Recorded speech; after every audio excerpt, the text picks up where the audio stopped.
On 8th, 1962, reports came in that a red object had been seen in the skies over Oneida, New York, heading west. Although radar picked up the thing, it could not be identified. So, when it went as far as the Midwest, the Air Force Defense Command scrambled jets from Phoenix to intercept the UFO. But when the object was about 70 miles northwest of Las Vegas, it disappeared from radar screens. According to the Las Vegas Sun, the only newspaper that investigated the tale, the UFO may have exploded over Nevada. At about the same time the object vanished from the radar screens, the paper pointed out an explosion took place somewhere above the Mesquite Range. The blast was so powerful that the streets of Reno became as bright as day. Although many people chalked the brilliant flash up to an atomic bomb test, the Atomic Energy Commission denied that any nuclear tests were underway in the United States at that time. A few hours later, another strange scenario that may or may not be related was reported by the UPI. A huge object had been spotted landing near a Eureka, Utah electric power station. Once again, Las Vegas Sun reporters checked out the story, and when they questioned the Stead Air Force Base official in Reno, they were told that the landing had occurred. The spokesman, who requested anonymity, also commented that the impact of the UFO's landing had knocked the power station out of order. Curiously, few Americans ever heard about the strange objects that rocked the Southwest that spring evening. Only the Las Vegas Sun and a couple of regional newspapers ever printed the news that a flying saucer had apparently crashed here on Earth in Las Vegas, Nevada. This took place on April 18th, 1962. The Crescent Moon Club, in association with ABT, presents Omnibus Unlimited, a roundtable discussion of provocative subjects which must be addressed today. Radiovision for the 21st century. Hello again, everyone. I'm Laurence, Nobile, independent researcher and host of Omnibus Unlimited. Tonight, our topic for discussion, as you've been listening to, is the UFO crash in Nevada. With me to address this subject is the man you've been listening to up until now, seeker and producer of Omnibus Unlimited, John Horrigan. John, thanks for putting the show together tonight. Thanks for being here, Larry. John, it's a pleasure and very interesting, your discussion about the UFO crash in Nevada. Fill in a little bit on the details there. Only one or two newspapers covered the story. There were only 3 or 4 witnesses that saw anything. Many of the other witnesses just assumed it was some sort of nuclear test. Tell a little bit about that again. Kind of recount what you just talked about, and what were the events leading up to and after the event?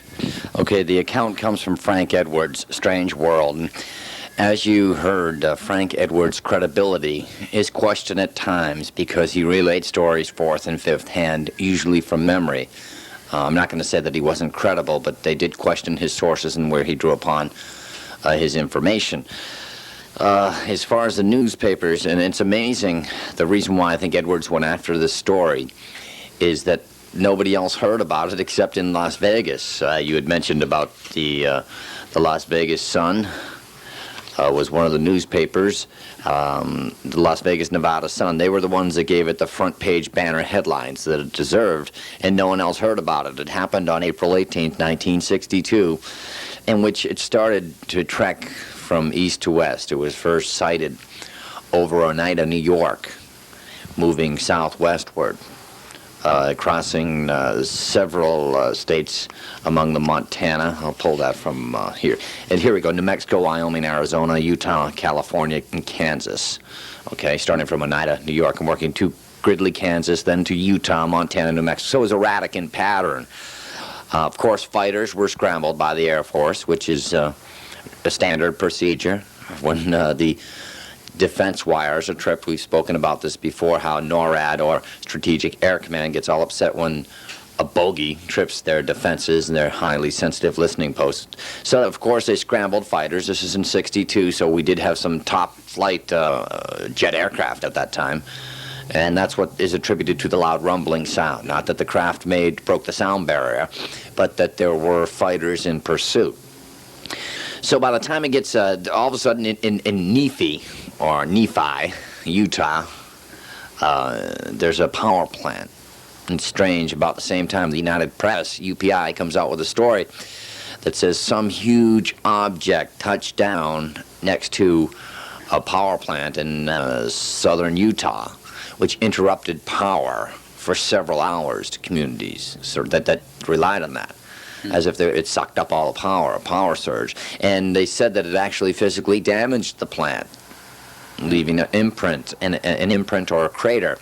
So that's occurring. And then moments later, fighters are scrambled, and the thing explodes over Utah. Now, here's my theory. We'll get into details.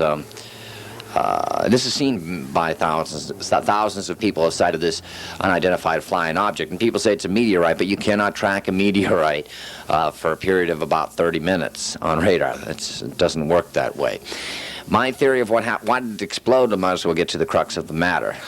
Did it accelerate beyond its capabilities? Maybe because it was panicking, because there were jet fighters right on its ass, excuse the French. Or was it shot down?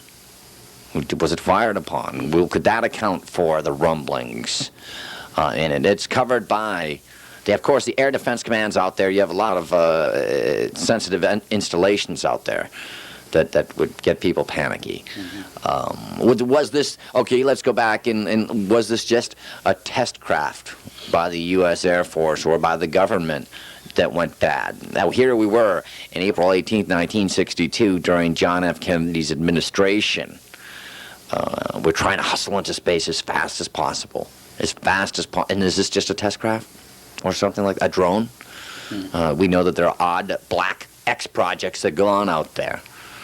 And back at that time, in the early 60s, there was, as you mentioned, a feverish pitch to get into space as quickly as possible, but also in attaining that goal, there were a lot of odd programs that were being run by the government to get to there. I mean, the government was designing its own saucer-like aircraft, which never really got off the ground, so to speak. It supposedly that program was canceled, although you never know. So, and you and I have spoken many times about this on previous shows, and in person. You and I both believe that there are extraterrestrials, and they've been observing us for millennia now. But the question is, was this a government craft which exploded, or was it indeed aliens? And if they were aliens, how could they be so foolish as to allow themselves to be destroyed? Well, obviously there's crafts besides this Las Vegas incident that have happened, and we've been doing these specials, or I've been doing these intermittent specials about saucer crashes. El Indio, Mexico, 1953. Kingman, Arizona. You have the hoax in Aztec, New Mexico, and of course you have July 2nd, 1947, Roswell, which started it all off, which occurred a few days after Kenneth Arnold sighted the first formation of flying discs, which he dubbed flying saucers. That's where it came from. Leading back to your original point about extraterrestrials observing us and how could they get into this predicament. Again, this is an atmosphere. They'd only been observing us for 15 years. We haven't really discussed as to if these aliens, when they do observe us, if they alternate crews.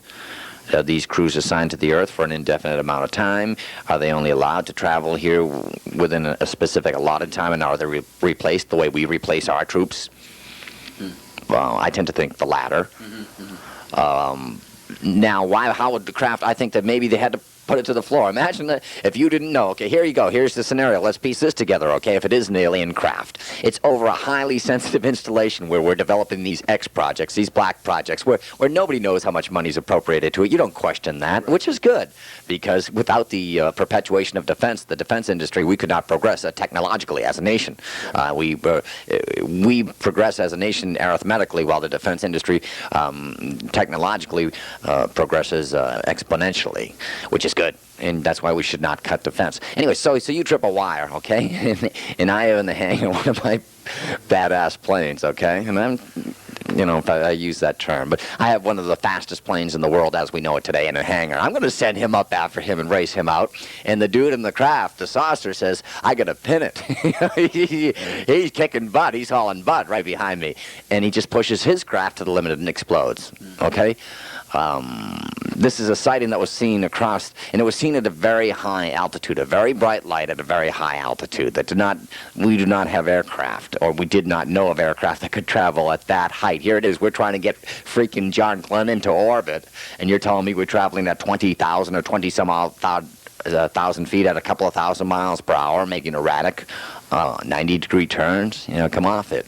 Of course, this is back during...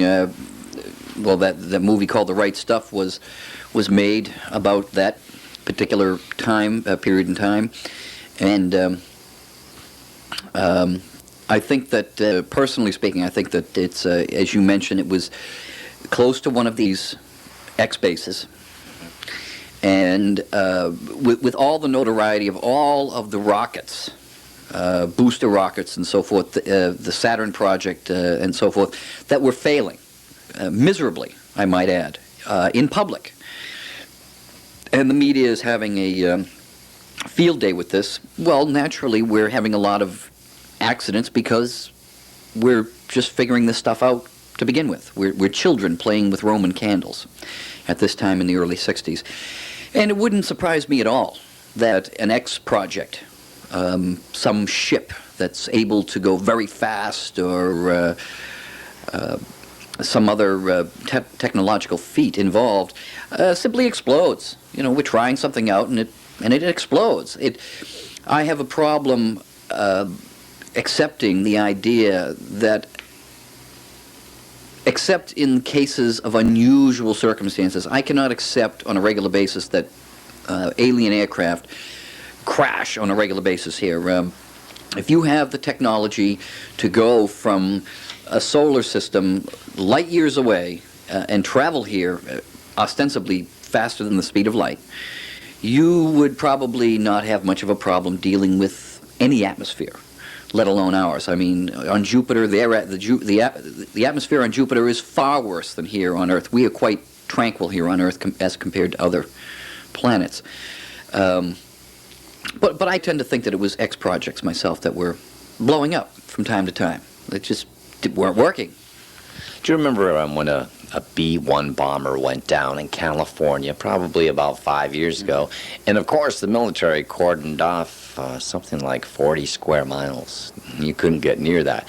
But we still knew it was a B-1. But security was much tighter, and the communications network was an adolescent. I think it's at a very old man. Communications, nobody can keep a secret from anybody, and that Big Brother, I know I'm digressing here, but that Big Brother thing is coming down, where they know they can get the information on you, exactly what you've done in your whole history, and eventually it will become available on some sort of computer chip or card that you must carry around. But we'll get in another show. As far as I'm going to get into and start, tell you why I don't think it was an X project, but I just want to go over the UFO crashes. You said regular basis. Of course, July 2nd, 1947, Roswell, New Mexico. That is the one that they look at as far as it being a legit saucer crash. And yes, was there a government cover-up? It wasn't really discovered till 30 years after it happened. Then you have March 25th, 1948 in Aztec, New Mexico, a possible hoax. That's where a saucer explodes in a prop wash. No, I'm sorry, that's where they find a craft with 16 perfectly formed humans, and they prod open a broken window and get the hatch to come out, and they find 16 humans, possible hoax. December 1950, Del Rio, Texas. Two separate accounts of a wife writing to her husband from a dude ranch, and also some Army records saying that something went down in Del Rio, Texas. September 12th, 1952, Spitsbergen Island, possible hoax. It was in Norway. The information was garbled that came out of there. May 21st, 1953, Kingman, Arizona, leaves a huge crater. It's investigated and refuted. Then we have September 15th, 1957, another one that they can't disprove. Ubatuba, Brazil, where a craft explodes over the ocean. Then we move on to this Las Vegas incident, and then after the Las Vegas incident, there was December 9th, 1965, which has been on a number of programs, Unsolved Mysteries, sightings, Kecksburg, Pennsylvania, where they thought it was a Soviet satellite. Then February 12th, 1968, in Arequipa, Colombia, they think one went down. July 15th, 1974, somewhere in Spain. August 8th, 1976, Presidente Prudente, Sao Paulo, Brazil. May 6th, 1978, Bolivia. August 22nd, 1981, Argentina. So you see South America and Spain. For some reason, that's where they went down. So that tells me there's a lot of activity in the past 15 years or so, 10 years, in South America. And I know that we have had a lot of accounts. But let's go back to the Las Vegas one before we digress on that, because those are all separate shows in themselves. The story actually began near Oneida, New York. A spokesman for the North American Air Defense Command in Colorado Springs, Colorado, which is Crystal Palace, NORAD, Lieutenant Colonel Herbert Rolfe, he told reporters that the first observers had seen a glowing red object heading to the west over the Oneida area. It was at great altitude. So he's telling people that observers had seen it as if he's an observer himself, as if here's the Lieutenant Colonel from NORAD and he doesn't know what it is. Okay, that's the way I read this. And again, I'm reading from UFO Crash now at Roswell by Kevin D. Randall and Donald R. Schmidt. And we started with Frank James, Strange World. So the radar picks up the object. Operators watched as it streaked above the Midwest, and the Air Defense Command alerted a number of Air Force bases. Okay, so they don't know what it is. If they're alerting a number of Air Force bases, including Nellis and Las Vegas, interceptors are scrambled from Phoenix. And then in Nephi, Utah, that's where it touches down near the power plant. And they think it landed near Eureka, Utah as well. Okay, and Frank Edwards, his stories were impossible to corroborate. Then they've got some witness who sees it touch down at the power plant. And then they've got a lot of people that hear the explosion. And here's the thing, that this is what gave you the kick. It lit up the streets of Reno like it was daytime. Yes, that's very interesting, although lighting up the sky is no big trick if you have atomic energy. I think that, whether it was an X project or whether it was aliens or what, it was certainly something very phenomenal. Something phenomenal happened that night. Whether it was done by humans or whether it was done by extraterrestrials, something odd happened. And it's interesting that your accounts run dry about 1981. And we haven't had a major UFO crash since 1981. And it's, 12 years later. So I'm wondering if, and of course now we have this great ability to have video cameras just about anywhere.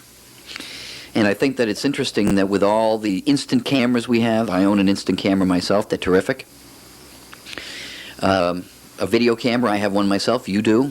A number of my friends do, since we're in the business. But they're all out there, and yet we have no real hard evidence in terms of video of any of these phenomenal things happening. And they do happen. I mean, you cannot deny that these things do occur. But when they do occur, they never seem to happen with video cameras around or instant cameras. Something... What do you think? Oh, the government can easily confiscate the video and clamp down, just as I suppose I could suppress this show. And again, I love this country. I love this the defense that we have, the armed services. I would never do anything to hurt them. And just by talking about the UFOs, if they wanted me to deny UFOs exist, Larry, because I love this country so much, I would deny it outright, knowing what the truth is. There's no need for us, I guess, to say we know aliens exist and the government's hiding. I'm not into that, okay? I think it's good what they're doing, all right? I know the readings out there, the research is out there. You can learn if you do the research yourself that they exist, but there's no reason on saying the government's covering up, because I'm going to say that they're not covering up, that they're only the smart people are in the know. You know what I'm saying? And that's the last thing that I would want to do, is to say there's a government cover-up. They're protecting us. You know, it's like I don't want to know what's in my hot dogs or my chicken. You know what I'm saying? I'm wondering where all the raw storage goes. You know what I'm saying? That's the government protecting us. So, but now let's check this out. Now the government is not blowing up nuclear weapons, and in or around April 18th, 1962, when this incident occurs, the streets of Reno, Nevada are lit up like the daytime, like the sun. People refer to it as an atomic blast. And now you're saying, how do these people know? Well, that's where all the testing went on. These people are long dead from cancer, I'm sure, and so are their grandsons and granddaughters. But these people know what an atomic blast is. They saw them out on the range in the 50s when they were testing the H-bombs in the late 40s. So yeah, they are familiar with an atomic concoction or an atomic report. So I would say if they can say, well, you can safely say that this was a huge explosion. Now we know that these saucers, they travel somehow. It's got something to do with electromagnetism and atomic power. But the forces with them manipulating gravity must be so great that some sort of combustion that occurs when something desperately goes wrong with one of their craft, that I'm sure that the explosion could be of biblical proportions. And that's religion always seems to worm its way into any strange phenomenon, and on Omnibus Unlimited. And Not worm. I wouldn't say worm, because I'm a devout man myself. Well, edge its way in. Yes, I wonder if the raw sewage is going into my hot dogs. But I didn't mean to equate that, but that is a good point. That's a whole nother show. yes, I figure since I'm still alive, the government is doing a good job of protecting me. And I, like you, I'm a big supporter of defense spending. I think that many of the wonderful technological feats that we have at our fingertips now, remote controls and cable TV and the like, and handheld calculators, they're all wonderful things that were born out of tremendous amounts of money being poured into the Defense Department. And so I'm a big fan of giving the Defense Department all the money they need. I don't care if a toilet seat costs $300 or $3. Buy it.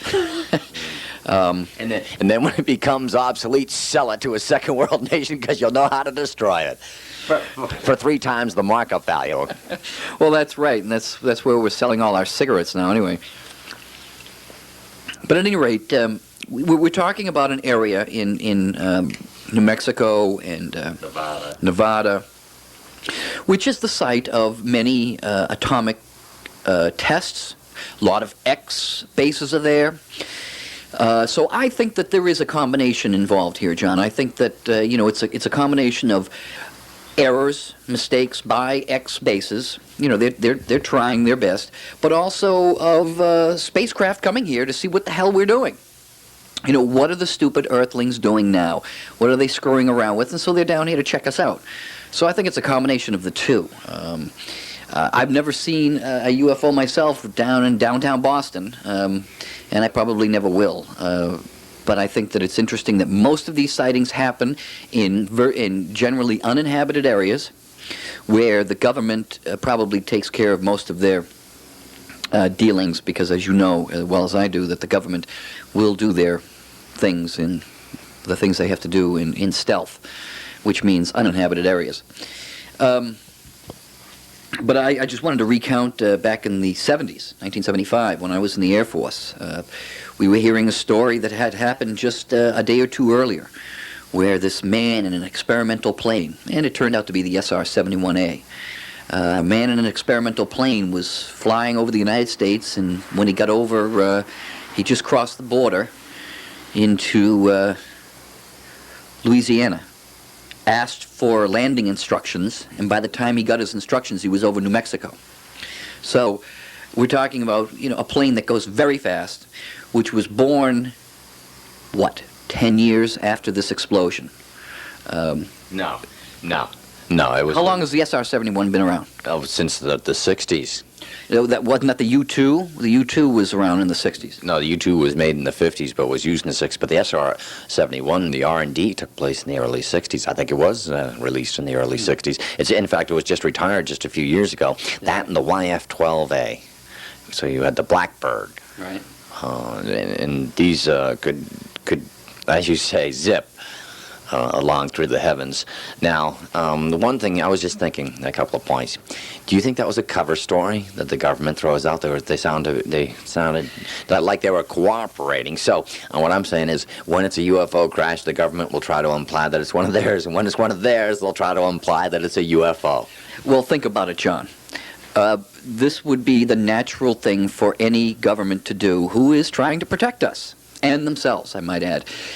If the government is spending mega amounts of tax dollars on an experimental aircraft, which that just blew up, and so with it goes $1 billion or so, certainly any failure has its gains in terms of knowledge, and any failure, the B-1 crash and so forth, you learn from mistakes. It's just tough on the general public when they realize that they've just, for instance, the Mars Explorer, the Mars Observer, $1 billion, right out the window. So the general public has a problem. Now add to that, not only have we wasted just a bunch of money on something that just blew up, but we're actually developing some sort of black weapon. Now, they're not going to like this too much. So what does the government do? Just as you say, when it's one of theirs, they blame it on something else, and when it's something else, they blame it on one of theirs. Oh, weather balloon. Oh, okay, sure. But something's just exploded, so sure, put it on some alien thing that you really can't touch, you really can't see, you can only barely imagine, and sure, it's a sensation for a few days, and the Star magazine and the National Enquirer go crazy about it for a little while, but then after a while it's gone. And all you have left are little books like this, recounting the story, and what had actually happened is, somebody in NORAD is going to look at that and laugh and say, oh yeah, there was one of our planes that, $750 million went up in smoke, because it was back in the early 60s, so a buck went will have a lot further back then. But sure, that's what I think it was. It's all happening in the X areas. So I think that's, in my opinion, that's what happened. Something went wrong. I mean, just think about all of the rockets that exploded in public, all of the stuff that happens in private. There must be a lot of mistakes. And I know that you know people in the Defense Department that can either corroborate that, if they'll even tell you at all. They would never tell me. They can't even imply. Can't even imply. Well, John, you have a little bit more to read here? Well, you were talking about Nevada and the southwestern desert in the United States as being a highly sensitive area where the military is concerned. A lot of things go on out there, and hence that would prompt the visit from the discs. Anyways, it's known, and this will come out eventually. I'll probably be dead or gone, or maybe the end of the world will come before. But people will start to realize that these saucers have visited every important communication center, every important industrial center, and every important military installation on Earth. And that would be standard procedure for any advanced civilization. They would naturally want to go to the more advanced centers on our planet, as well as going to the lesser developed, the really, truly primitive cultures. I mean, if you wanted to see both ends of the extreme on the planet Earth, you would probably go to Africa to see some of the primitive tribes down there. And then, on the other hand, you'd probably go to New York to see what's happening there.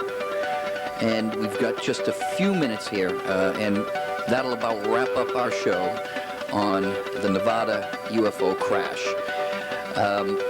I'd like to thank John Horrigan for putting this show together. John, thank you very much. Thank you, Larry. Fascinating subject tonight, and that's the beauty of this program. We can discuss subjects like this. And never enough time to do so. I'd just like to add that Omnibus Unlimited is seeking aspiring artists and videographers to display their works on our visual backdrop of various episodes of Omnibus Unlimited. If you're an artist or videographer and would like to have your work displayed on this show, please send a letter of inquiry to Omnibus Unlimited, Box 577, Dover, Massachusetts, 02030-0577. Please include your name, address, phone number, and area of studies. All inquiries will be answered. For the rest of our viewing and or listening audience, if you have any questions, comments, suggestions, or if you'd like to be a guest on Omnibus Unlimited, that address once again is Omnibus Unlimited, Box 577, Dover, Massachusetts, 02030-0577, and all letters will be answered in an upcoming Omnibus Unlimited program devoted solely to answering letters from our audience. I'm Laurence, Nobile, independent researcher and host of Omnibus Unlimited. For all of us here at Omnibus Unlimited, thank you for your attention, good night, and good luck. Omnibus Unlimited is a presentation of ABT.